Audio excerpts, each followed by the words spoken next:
Are we living in a simulation, a virtual reality program based upon an ancient code? If so, then the universe and everything in the universe is what and where it is because something in the program put it there.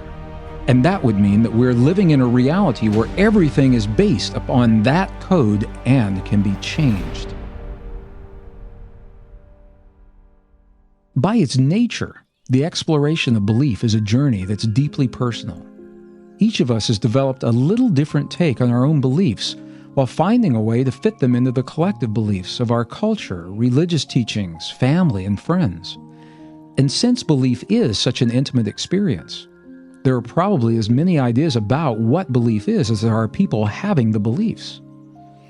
Through topics covered in this book, I'm inviting you on a new and possibly very different way of thinking about yourself, your life, and your world. For some people, this way of seeing things is a challenge to everything they've been taught, while for others it tweaks their curiosity just enough to launch them onto a new path of self-discovery. The spontaneous healing of belief is written with one purpose in mind, and that is to share an empowering message of hope and possibility in a world where we're often led to feel hopeless and powerless.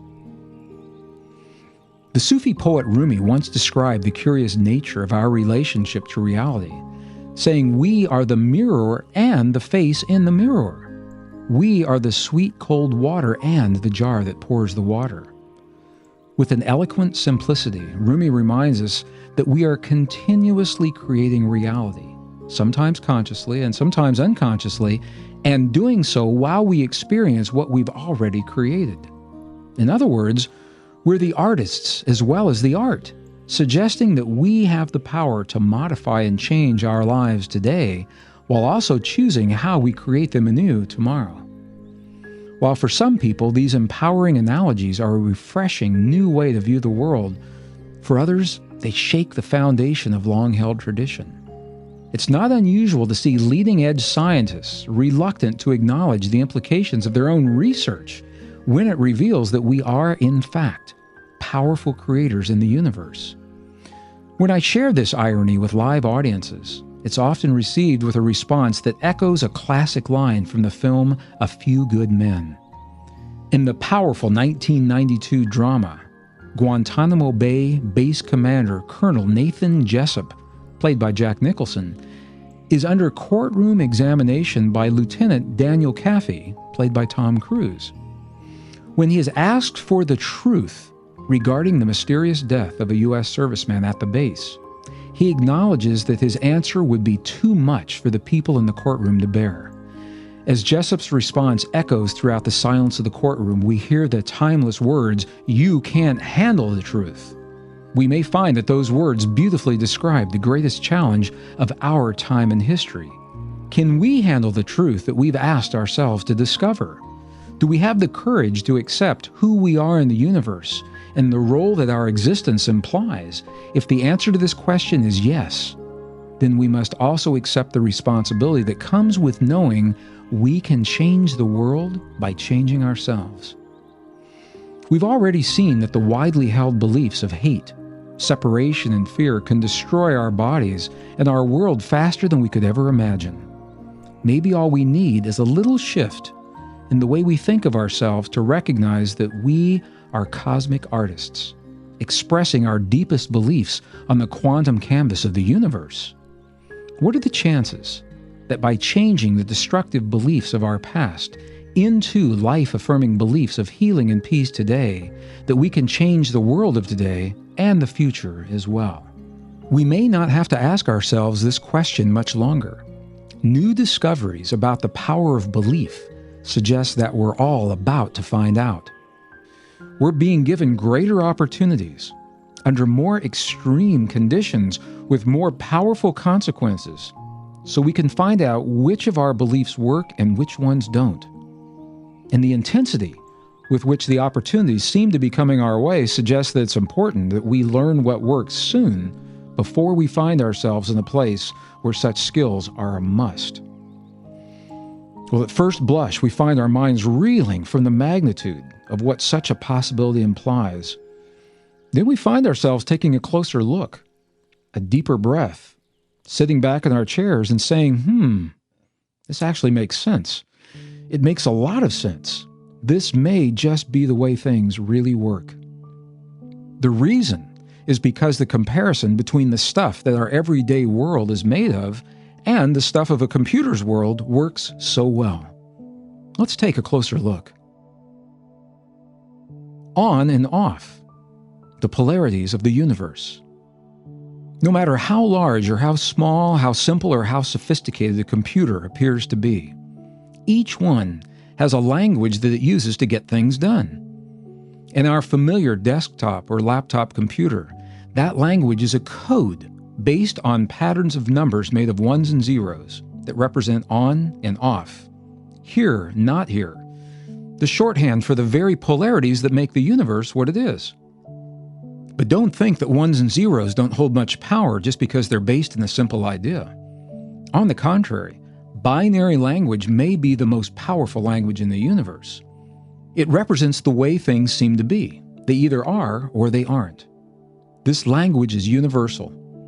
As amazing as it sounds, from the computers that guide our astronauts to the moon, to the computer in your car that tells you when it's time to change your oil, they're all based on a code that's made of different combinations of ones and zeros. The code of the universe appears to be just that simple. Rather than the smallest units being made of ones and zeros, however, the smallest units of creation appear to be the atoms everything is made of. The atoms of our reality are the equivalent of the ones and the zeros in the computer. They're expressed as polarities. They either exist or they don't. They're either on or they're off. This simple principle is summarized as our seventh belief code. When we think of the universe as a program, atoms represent ones and zeros that work just the way the familiar language of a computer works. The codes are either on as physical matter or off as invisible waves. Things are either here or they're not here. So now that we've opened the door to such a powerful possibility, let's continue with this line of thinking and take our possibilities yet one step further. From this perspective, do we have access to the code that makes all things possible? Can we upgrade the program of life, healing, peace, and everyday reality just the way we upgrade the code of our internet connection or our word processor? At the very least, such a possibility is intriguing. In this way of thinking, for example, miracles are simply belief programs that bypass the limits of science, and the unfortunate accidents and bizarre occurrences that seem to just happen sometimes are really due to occasional glitches in the computer's program. Invariably, these questions open the door to even deeper questions, and with them, the mysteries that may not be answered anytime soon. A new branch of study, however, may hold the clue to solving some of these mysteries, and it may all be much simpler than we ever dreamed possible. Just when we were getting comfortable with the laws of physics and biology and thought that we could master nature, everything changed. Suddenly, we were told that atoms no longer look like tiny solar systems, that DNA is not quite the language that we thought it was, and now we find that it's impossible for us to simply observe our world without somehow affecting it. Well, in light of such discoveries, we now find ourselves at a curious crossroads where we must sort out which of our beliefs about the world are true, which ones aren't, what works and what does not. An interesting byproduct of doing so is that our sorting out also gives us a new understanding of where and how science and spirituality fit into our lives. With the foundation of what science once held sacred crumbling in so many respects, and quantum physics telling us that when we watch something, we change what we're watching, the line between science and spirituality has become very fuzzy. And it's for that very reason that the scientific community has viewed the power of belief so skeptically. When we talk about the power of invisible forces like belief, to many scientists, we've crossed the line that separates science from everything else. Maybe it's precisely because this line is so hard to define that we often learn about it only after we've crossed it. My personal belief is that by relaxing the boundaries that have traditionally kept science and spirituality separate, we will ultimately find the power of a greater wisdom. With the new discoveries showing that consciousness affects everything, from the cells of our bodies to the atoms of our world, belief is clearly at the forefront of that exploration today. Interestingly, belief has also become the place where science, faith, and even spirituality seem to be finding common ground. When I was in school, I was taught that regardless of what I may think, feel, or believe, the world around me is unaffected by my inner experiences. No matter how powerfully I experience love, fear, anger, or compassion, I was told that the world would never be directly affected by my experience. This is because my inner experiences weren't really real, I was told. They were just something mysteriously happening to me, alone, inside of my brain, and were insignificant in the overall scheme of the universe. An entirely new genre of scientific investigation has forever changed that view. The title of a 1998 study from Israel's Weizmann Institute of Science says it all. It reads, "Quantum Theory Demonstrated. Observation Affects Reality." In terms that sound more like a philosopher's hypothesis than a scientific conclusion, the paper describes how we affect reality and do so just by watching it. This powerful effect has attracted the attention of innovators ranging from doctors and scientists to clergy and artists. The results are clear. The implications are mind-boggling. Rather than being buffered from our world and the things that make life what it is, the studies prove that we are intimately connected with everything from the life inside of our bodies to the world beyond our bodies. Our experience of consciousness, expressed as feeling and belief, is doing the connecting. The act of us simply looking at our world, the feelings and beliefs that we have as we focus our awareness upon the particles that the world is made of, changes those particles while we're looking. With such discoveries in mind, it's natural to question what role this relationship between observation and reality has played in our everyday lives in the past. Have we already seen the effects of our observations and simply not recognized what we're seeing? Could our role as participators explain mysteries, such as spontaneous remissions of disease or miraculous healings? And if so, what do these connections tell us about our own well-being? Beliefs have long been known to have healing powers. The controversy is less about whether or not the healing happens and more about if it's actually the belief itself that does the healing, or if it's the experience of belief that somehow mysteriously triggers a process that leads to the healing. Well, for the layperson, the distinction may sound insignificant, like splitting hairs. Belief Code 11 tells us why the distinction is important, and may be the key to the outcome, stating that what we believe to be true in life may be more powerful than what others accept as truth. While doctors can't explain precisely why some patients heal themselves through their beliefs, the effect has been demonstrated so many times that at the very least, we must accept that there is a correlation between the body's healing itself and the patient's belief that the healing has taken place. If our beliefs are, in fact, doing the creating, then the key to changing them is to understand how they work. We must find a way to think of beliefs within a framework of something that makes sense, something that we already know, something like our familiar computers.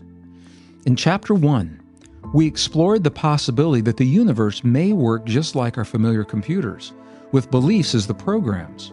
Well, this is exciting because we already know how a computer works, and we already know how computer programs work. So the framework for exploring beliefs as a program is already in place. Now, let's take our exploration one step further.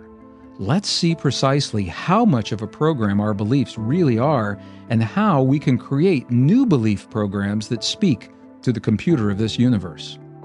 If we think back to our description of the universe as being made of patterns within patterns, then the little programs of our beliefs should give us a good idea of how the big programs of the universe really work. So let's begin by exploring our beliefs in just that way, as if they were simple programs. In doing so, we can also discover what to do more of or less of to translate our heart's desires into the reality of our lives. Computer programs can be complex or they can be simple. Some programs, for example, contain millions of lines of computer code, and some can be as short as 3 simple statements. Regardless of their size, however, all programs have the same basic parts. Those parts can be thought of as the commands that begin the program, the commands that tell the program what to do, and the commands that tell the program that the work is finished. Because our goal is to use what we already know about electronic programs to understand belief programs, and belief is made of thoughts, feelings, and emotions, let's look at the role they would play if they were a computer language. When we do, it becomes obvious that our inner experiences perform the same role in consciousness as their counterparts do in our computers. The similarities are striking. In this way of thinking, thought becomes the begin command, emotions become the work commands, and belief and feeling become the completion commands. Here's how they work. In a computer, the begin command is what starts a program and gets things going. It's a special statement that gives the computer everything it needs to do its work. Just the way we need all of the ingredients for a really good meal before we can prepare that meal, this is a necessary step before our belief program can begin. When we create a belief in our consciousness computer, thought is the equivalent of the begin command. After the program begins, the work commands tell the program what to do. They take the information provided by the begin commands and use it in a meaningful way. It's our emotions, our love, our fear for the things that we bring to mind, for example, that gives life to those things. So in consciousness, emotion is the equivalent of the work commands. Within the context of our consciousness program, the completion command signals the point where all of the pieces have come together and our belief is in its finished form. Feeling and belief are the equivalent of a completion command. And just to be clear, in our beliefs, the completion of the program is the beginning rather than the end of the process. It signals that our building of a new belief is complete, so that the desire of our heart can now become the reality of our world. Well, with these equivalents in mind, it's now easy to think of feeling and belief as the programs of consciousness. Because we're the ones creating them, that makes us the programmers. We choose what thoughts become our begin commands, and what emotion signals that we're ready to bring our thoughts to life. Through inner technology of beliefware, we are clearly the architects of our lives. It all begins with what happens in the mysterious realm that we call the mind, that place where our experiences converge into the lasting record of a moment in time. Chapter 3. From Brain to Mind. Who's running our belief factory? In the previous chapters, we've seen how the principles of a modern computer can help us understand consciousness. New studies show that the same analogy can also go a long way in demystifying the relationship between our brain and our mind.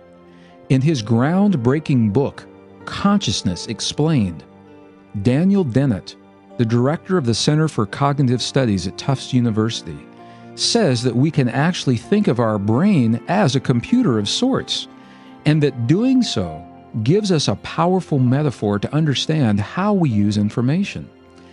Dennett's comparisons give us just what we need to navigate what he calls the terra incognita, or the unknown land, between what science tells us about our brains and what we experience through our brains. It makes tremendous sense to ask about our own beliefs. Where do they come from? How do they play out in life? And perhaps most importantly, what do we believe? Not what do we think we believe, or what we would like to believe, but what do we truly believe about our world, other people, and ourselves? The honest answer to these seemingly innocent questions opens the door to our greatest realizations and our deepest healing. In the absence of such understanding, life's deepest mysteries often remain unanswered. Dying from a belief. Early in life, we develop our core beliefs, basic ideas that we accept about ourselves, other people, and our world. Core beliefs can either be positive or negative, life-affirming or life-denying. Childhood experiences are often where our core beliefs begin. After repeated experiences of hearing, for example, that we don't deserve this, or we don't deserve that, we may develop a core belief that we aren't worthy of receiving. Because such beliefs are often unconscious, it's not unusual to discover that they weave their way throughout our lives and do so in unexpected ways. So an unconscious core belief that we aren't worthy of receiving may play out as a lifetime of lack that shows up in love, money, and success, and even life itself. A few years ago, a dear friend shared a story with me that brought tears to my eyes. It's a beautiful example of just how much power a core belief in our hearts can have on our lives. She described how her father had died following a short battle with a particularly aggressive form of cancer at the age of 75. While she accepted my condolences when I told her I was sorry for her loss, it was what I heard next that makes this story so relevant. Although my friend and her family were certainly saddened by the loss of the man that was so central in their lives, she said that they were not really surprised. Ever since she was a young girl, her father had believed he would not live beyond 75 years of age. Although he was a healthy and vital man and had no real reason to expect that his life would end abruptly, it was just something that he believed. As his own father had died at the age of 75, in his mind, his father's lifespan was the model. It helped him to structure his time here on earth. He shared his belief with his family for as long as anyone could remember. Although he may have wanted to live longer, and certainly enjoyed spending time with his friends and family, he was not angry or disappointed by the thought of leaving the world after only 7.5 decades of life.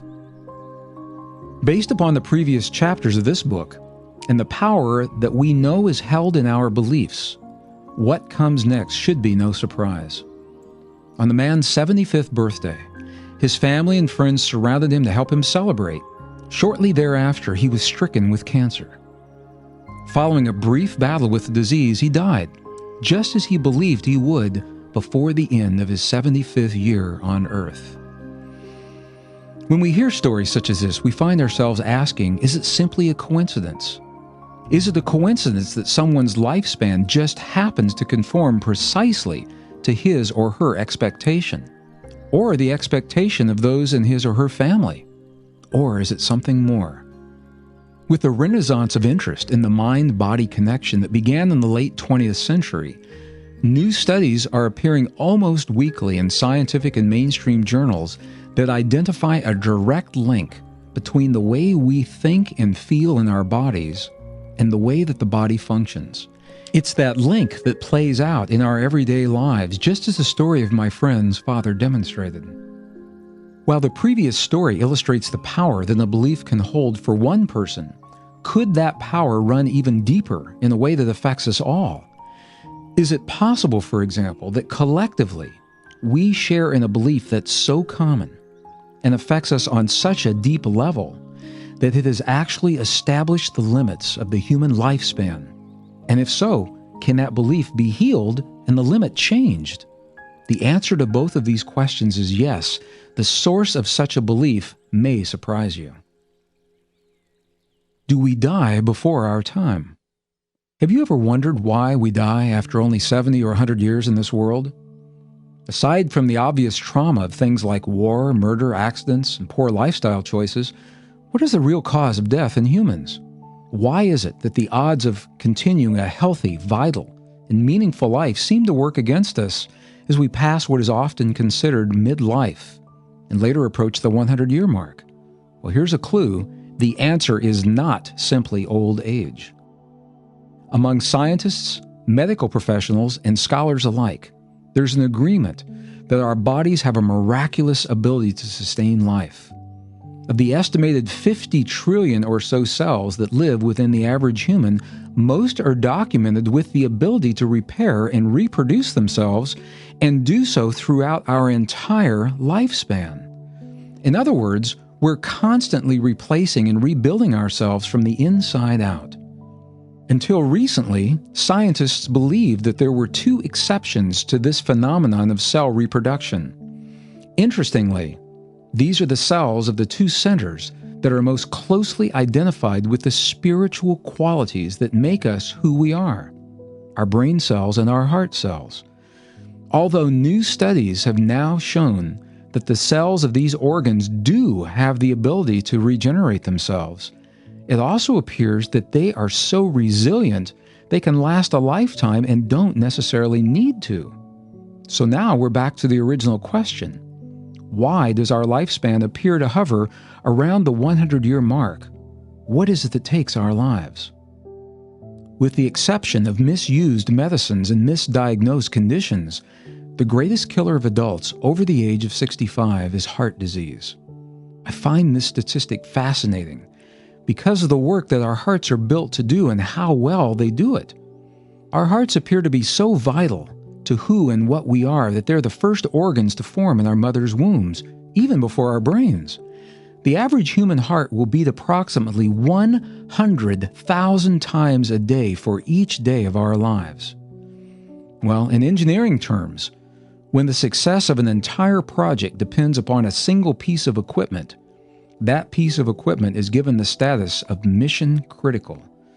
Clearly, the miraculous organ that feeds lifeblood to every cell of our bodies is developed, either by conscious design or natural processes, to be the body's most self-healing and long-lasting, mission-critical piece of equipment. So any time the loss of someone we love is attributed to what is called the failure of such a magnificent organ, we've got to ask ourselves, what really happened to that person? Why would the first organ to develop in someone's body, and one that performs so impressively and for so long, with cells that are so enduring that they don't even need to reproduce, simply stop working after only a few short decades? It makes no sense unless there's another factor that we haven't considered. Modern medicine typically attributes heart conditions to a wide array of physical and lifestyle factors, ranging from cholesterol and diet to environmental toxins and stress. While these factors may be accurate on a purely chemical level, they do little to address the actual reason that the conditions exist. What does failure of the heart really mean? Well, perhaps it's not a coincidence that all of the lifestyle factors linked to heart failure are also linked to the forces that speak to the universe itself, to human emotion, feeling, and belief. Is there something that we feel over the course of our lives that can lead to the catastrophic failure of the most important organ in our body? Well, the answer is yes. The hurt that kills. A growing body of evidence from leading-edge researchers suggests that hurt may be what leads to the failure of our hearts. Specifically, the unresolved negative feelings that underlie chronic hurt, our beliefs regarding what life has shown us, are what have the power to create the physical conditions that we recognize as cardiovascular disease, tension, inflammation, high blood pressure, and clogged arteries. This mind-body relationship was documented recently in a landmark study at Duke University directed by James Blumenthal. He identified long-term experiences of fear, frustration, anxiety, and disappointment as examples of the kind of heightened negative emotions that are destructive to the heart and put us at risk. Each is part of a broader umbrella that we commonly identify simply as hurt. Belief Code 19 reminds us that our beliefs about unresolved hurt can create physical effects with the power to damage or even kill us. What Blumenthal's study showed was that teaching people to do what he called toning down their emotional responses to life situations could prevent heart attacks. This is precisely the point of healing our hurt, specifically what we believe to be true about the things that have hurt us. Clearly, this study, along with others, isn't suggesting that it's bad or unhealthy to feel negative emotions in the short term. When we do feel these feelings in life, they are indicators, personal gauges, telling us that we've had an experience that's asking for attention and healing. It's only when we ignore these emotions and the beliefs that underlie them, and they go on for months, years, or a lifetime without being resolved, that they may become a problem. So could the answer to our question of why we die be that through the pain of life's disappointments, we've hurt ourselves to death? Commenting on this possibility, Blumenthal's study suggests that perhaps when people talk about dying of a broken heart, They're really saying that intense, emotional reactions to loss and disappointment can cause a fatal heart attack. In the language of their time, ancient traditions suggest precisely this possibility. The first 100 years are the toughest. So why does the maximum human age seem to hover around the 100-year mark? Why not 200 years, 500 years, or even longer? We clearly live in bodies that are built to last for a very long time, and if we're to believe ancient texts, apparently we've done so in the past. So why not now? What's changed? Well, this is one of those places where we must cross the traditional boundary between science and spirituality to answer our question. Clearly, there's more to us than the elements that make the DNA of our bodies. Although science has yet to capture or digitally prove the soul's essence, for example, we know that it's the mysterious force that animates the elements of our body. It's our soul that brings our body to life, and this is where we find the heart of our answer. Belief Code 20 solves our mystery, stating that when our soul hurts, our pain is transmitted into our bodies as the spiritual quality of the life force that we feed into each cell. And this appears to be precisely the answer to our question of why 70 to 100 years seems to be the limit of life in the Western world. It appears that the 70 to 100 year mark is the limit of how long our hearts can endure the pain of unresolved hurt in the soul. In other words, the century mark may be telling us how long we can bear the sadness and the disappointments of life without healing them before they catch up with us. We can all attest to the pain that comes from watching the people that we love, the pets that we cherish, and experiences that we grow attached to disappear from our lives. Could a lifetime of loss, disappointment, and betrayal actually have the power to disable even our strongest and most durable organ, the heart? Well, absolutely. So if we can find a way to appreciate the time that we share with those we love, as well as a way to feel good about our time together when it all ends, then we will have taken a giant step toward our greatest healing, and the world looks like a really scary place. Such a view requires that we identify with one or the other, and that we see one as better or more powerful than the other. This is where we sometimes get into trouble with our own subconscious beliefs, as well as those of others. I remember thinking about this as a child, a lot. I struggled with the idea that we live in a world of good and evil, one force that likes me and one that does not, with both of them struggling to become the dominant force in my life. I simply couldn't accept that we may actually be living in this kind of world. Not so much because I didn't like the idea, but because it just didn't make sense. I knew that I would have to reconcile what I'd been taught about the forces of light and dark at some point in my life. Rather than a grand revelation in a single pivotal moment, however, that point came gradually as the result of a reoccurring dream that I had many times while I was in my 30s and 40s. Perhaps not coincidentally, that dream came during some of the greatest challenges and the deepest hurts of my life. I've always been a very visual person, so the visual nature of this particular dream, coupled with the powerful emotions of what it means to me, comes as no surprise. The dream always began in the same way. I saw myself alone in a place that was completely dark and completely empty. At first, there was nothing else around me, only the blackness that stretched everywhere and seemed endless. Gradually, however, something else always came into view, something a long way away, far off in the distance. As my eyes adjusted to what I was seeing and I was able to move closer, I began to recognize the faces of people. What I was seeing were people, a lot of people, some that I knew and some that I'd never seen before.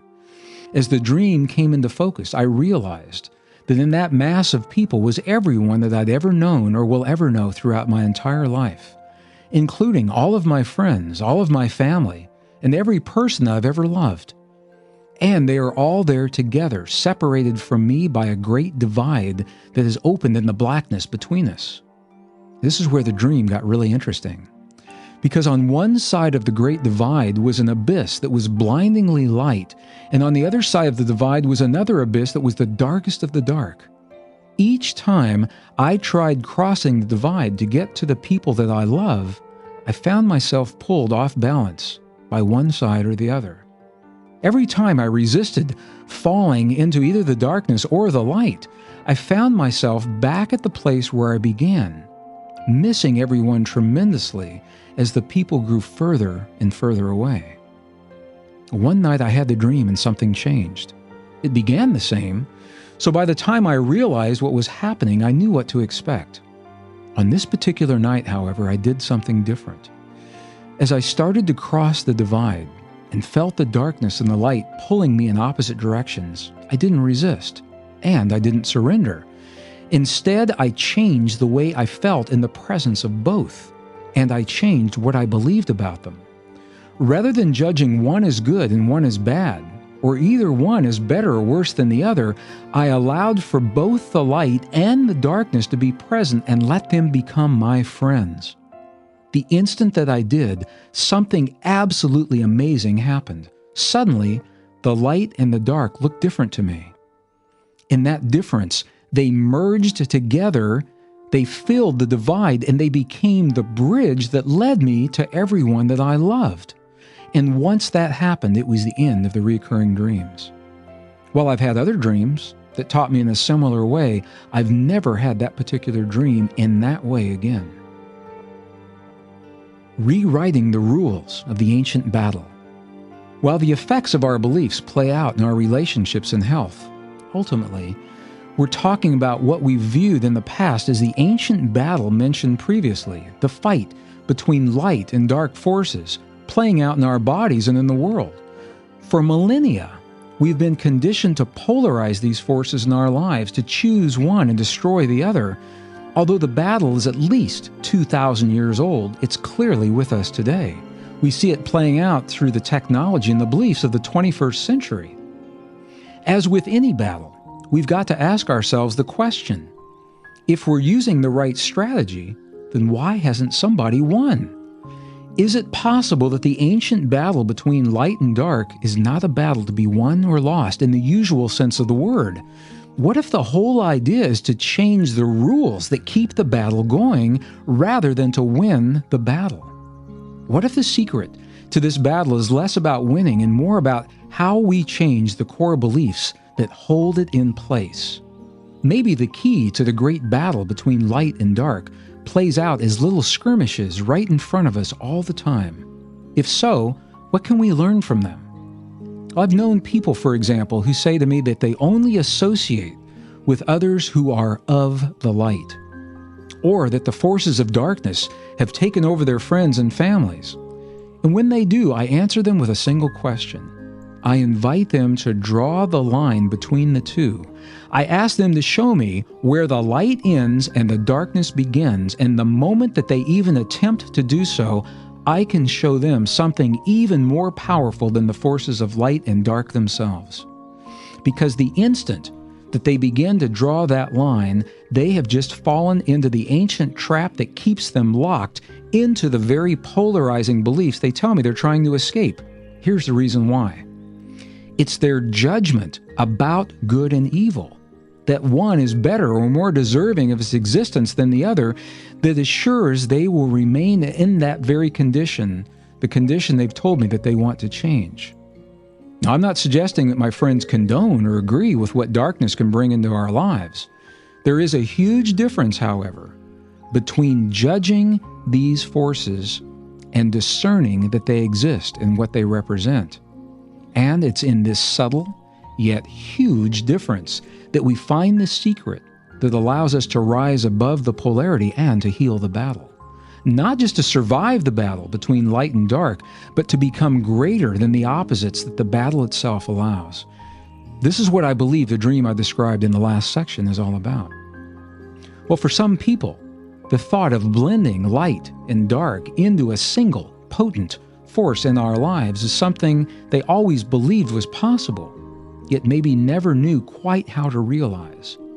For others, however, the very thought of reconciling these two forces is the strangest thing that they could imagine. It flies in the face of everything that they've ever been taught and may even sound like heresy. That is, however, until we look at the facts. Fact number 1.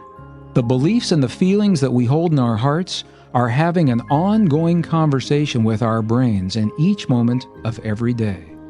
Fact number 2. During that conversation, our heart tells our brain to send love chemistry or fear chemistry into our bodies. Fact number 3. Chronic love chemistry affirms and perpetuates life in our bodies. Fact number 4. Chronic fear chemistry denies life in our bodies. And fact number 5. To internalize the belief that two forces are battling with different agendas is to invite the battle into your body and into your life. So question, based on these facts, does it make sense to remain engaged in an ongoing battle between light and dark by seeing one as a friend and the other as an enemy? Or does it make more sense to recognize that both are necessary and in fact they're required for our three-dimensional world of electrons and protons, day and night, male and female, life and death to exist? Belief Code 23 summarizes the key to transcending our personal battle between the forces of light and dark. To heal the ancient battle, we may find that it's less about defeating one or the other and more about choosing our relationship to both. Belief Code number 30 reminds us that to change our beliefs through the logic of our minds, we must convince ourselves of a new possibility through unarguable facts that lead to an inescapable conclusion. One way that we apply the logic patch in our lives is when we see another person accomplish something that we believed was impossible. Although there may be no logical reason as to why we can't do something, if no one has done it before, a seemingly difficult feat can create such a strong belief in our minds that we begin to believe that it is impossible. That is, until someone proves us wrong. One person's logic is another person's miracle. The first records for the 1 mile run considered accurate by today's standards were not kept until the mid-1800s. On July 26, 1852, Charles Westall established the modern benchmark for the 1 mile run at the new track built on the Copenhagen House grounds in London.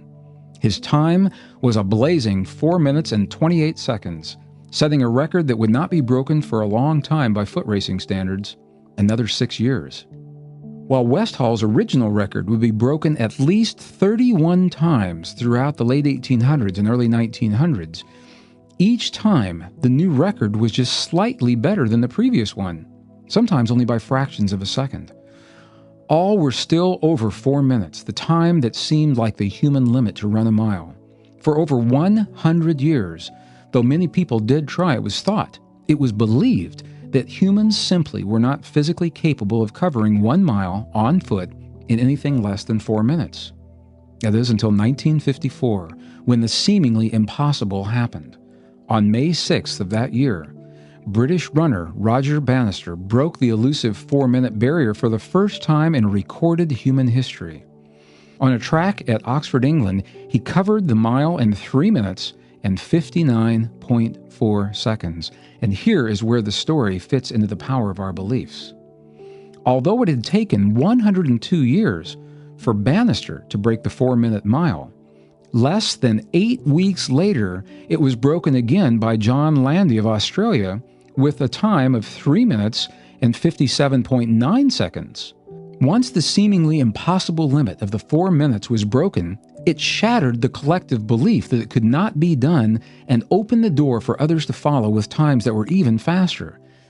Since Roger Bannister's feat in 1954, the record for the 1 mile has been broken at least 18 times, with the record now held by a Moroccan runner for his 1999 run of 3 minutes and 43.13 seconds.